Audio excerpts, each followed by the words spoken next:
The Free Thinker Show. Ignite your mind, challenge the norm. All right, strap in, everyone, because today we're diving headfirst into some seriously mind-bending stuff. Terence McKenna's novelty theory. You guys sent in some excerpts from an interview with him.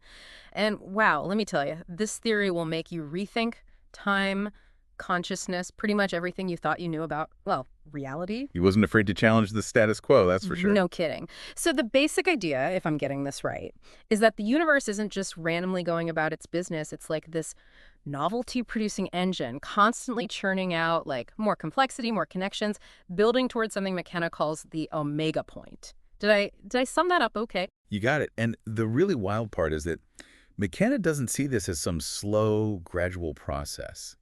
He says it's actually accelerating. Imagine like a million years where not much happens, and then picture like 10 seconds just bursting with events. That's what he's getting at with time.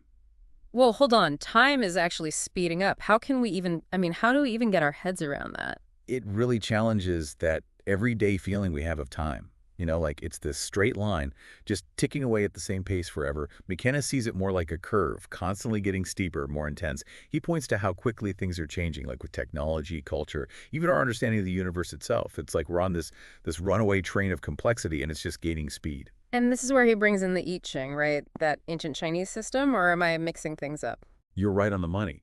And this is where it gets really fascinating. So the I Ching is based on these combinations of 64 elements called hexagrams. McKenna noticed this really intriguing parallel with DNA, which also uses a system of 64, the codons that make up our genetic code. It's almost like he saw the I Ching as this like hidden blueprint for the forces that actually drive life itself. So you're saying by understanding this ancient system, we might actually unlock secrets about the very building blocks of life. That's incredible. But hold on, how does this all connect to the omega point? Well, if we think of the I Ching like a roadmap to how the universe works, then this omega point, this point where everything comes together, isn't some far-off event. Yeah. McKenna actually thought we were like rapidly heading toward it. He even pointed to the end of the Mayan calendar in 2012. Which obviously already happened. So does that mean his whole theory is like debunked? Not necessarily, no. McKenna saw the omega point more like a transition point, not an ending, not in, a doomsday kind of way. Think of it more like a massive evolutionary leap. And while the specific date might not have played out as he predicted, the core idea that we're accelerating towards a profoundly different state of being, well, that's pretty thought-provoking, especially when you look at how much the world has changed even since 2012. That's true. It does feel like things are changing faster than ever. But he also said this isn't just happening on a technological level. It's cultural, too, right? Something about an archaic revival. Exactly. He saw signs of it everywhere. Picasso, incorporating African masks into his artwork. Freud and Jung, really delving into the unconscious mind. Even the growing interest in psychedelics. McKenna believed that these weren't just random fads or trends.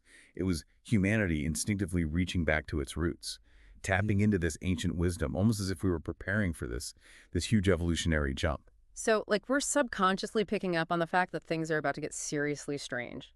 And we're turning to the past for, for guidance. Precisely.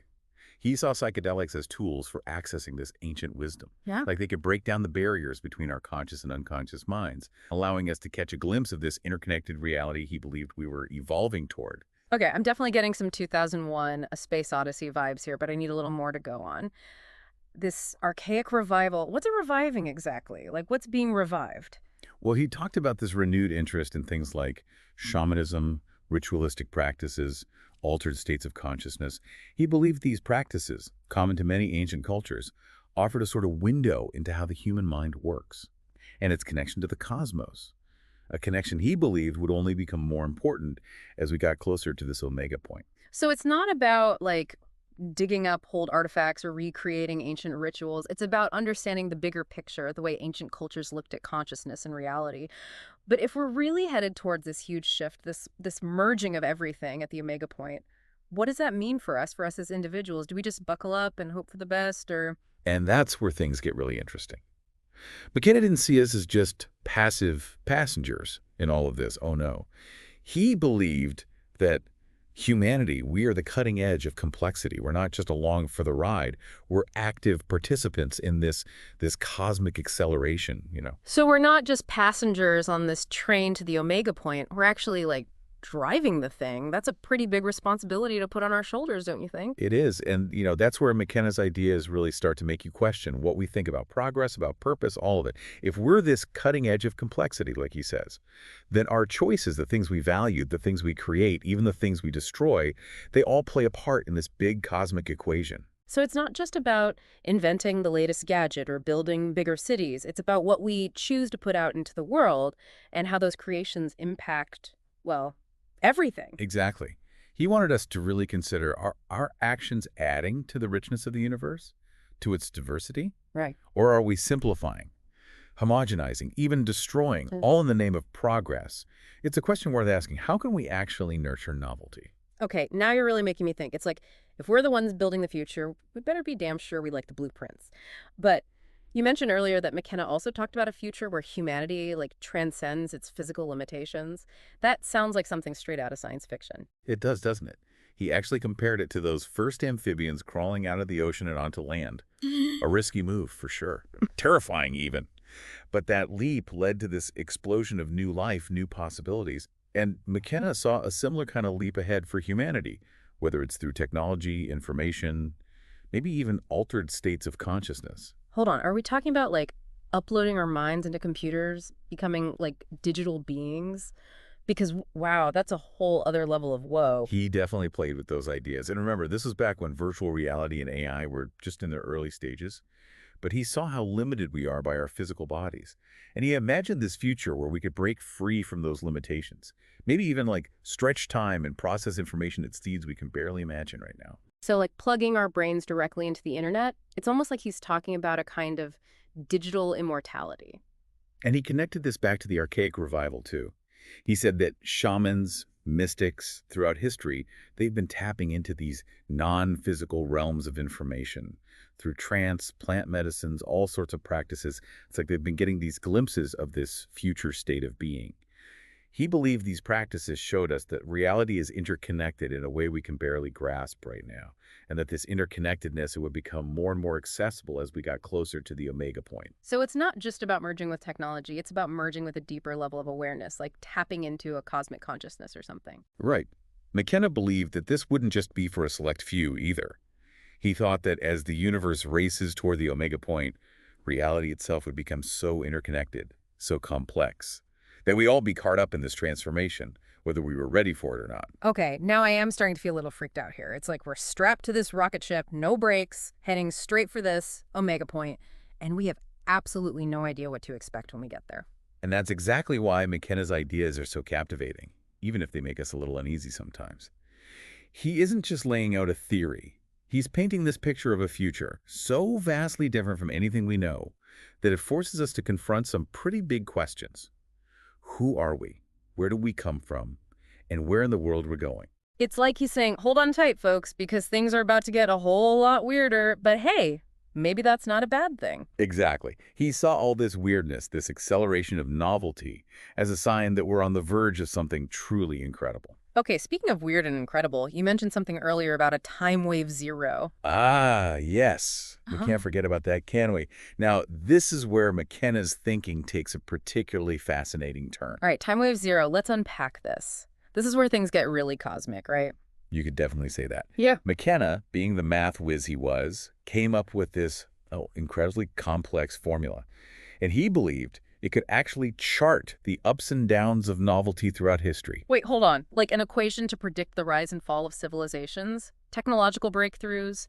Art movements? Seriously. Exactly. He called it the time wave.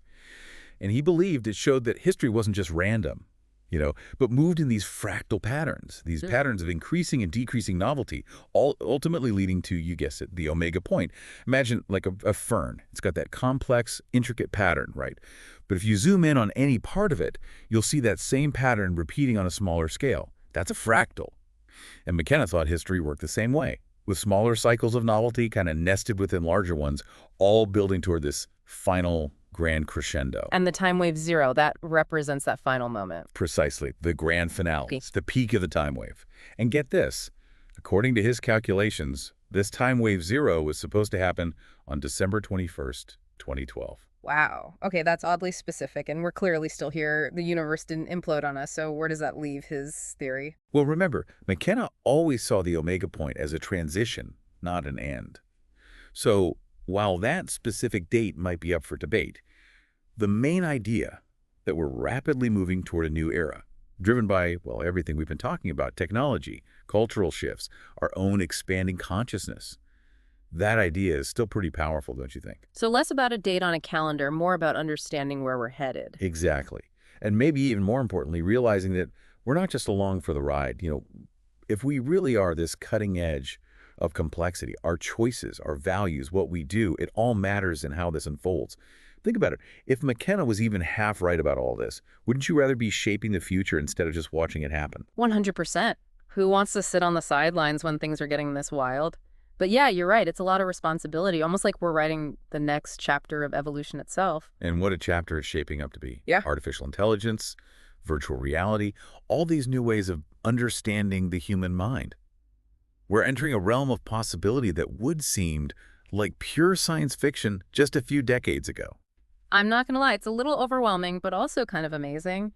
If McKenna's right, we're not just waiting for the future to happen, we're creating it. And that's the beauty of it, right? It's like we've reached the edge of the map, and now it's up to us to chart the unknown. Exactly. That's the beauty and the challenge of McKenna's work. He doesn't give us easy answers or a crystal ball. He just makes us ask bigger questions, challenge what we think we know, and embrace the mystery of it all. Don't just stand there, dive in. That's what he's saying. The water's fine, even if it's a little strange down here. Well, on that note, I think we've given our listeners a lot to chew on. Thanks for joining me on this deep dive. It's been a wild ride. The pleasure was all mine. Until next time.